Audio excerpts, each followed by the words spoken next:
So when you create $2 trillion and you lower our taxes, that's a great start. How about we just get rid of the income tax and just eliminate the Federal Reserve and all of the financial controls that are obviously broken? Over time, analysts expect that the tariffs could be $2 trillion in additional revenue over the next decade. Economists overwhelmingly hope that doesn't happen and the United States abandons trade barriers. Which economists?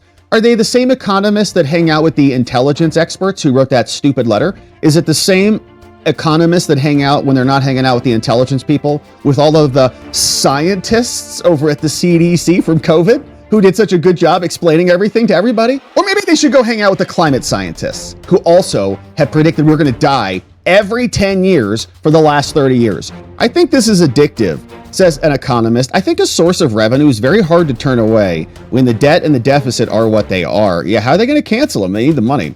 Trump has long fantasized about replacing taxes on income with tariffs. Oh gosh, could you imagine? He often refers fondly to the American fiscal policy in the late 19th century when there was no income tax. How did the country function with no income tax? And the government relied on tariffs, citing that as a model for the future. And while income and payroll taxes remain by far the most important sources of government revenue, the combination of Trump's tariff and the latest Republican tax cuts does, on the margin, move the United States away from taxing earnings and more towards taxing goods, which makes more sense. Make it more about consumption. Okay, all the rich people buying all the yachts and the airplanes and the multiple houses and all the things, they can pay the added costs on the luxury goods, right, in the form of tariffs or whatever is necessary for those things.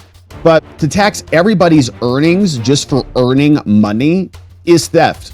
And so is taxes on goods too, but we'll start one step at a time. Such a shift is expected to be regressive, meaning the rich Americans will fare better than the poor Americans.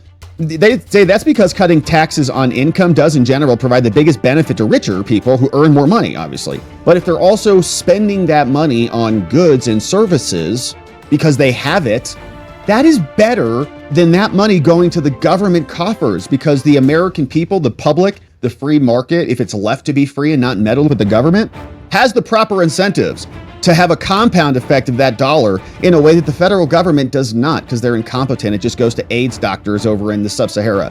Now, the recent Republican cut to income taxes and the social safety net, they say is regressive. It's going to hurt the PO. Says tariffs have begun to bleed into consumer prices, with many companies saying that they will have to start raising prices. They said that 6 months ago. Is there a better way to raise that amount of revenue? The answer is yes. There are more efficient ways. We have to just tax everybody.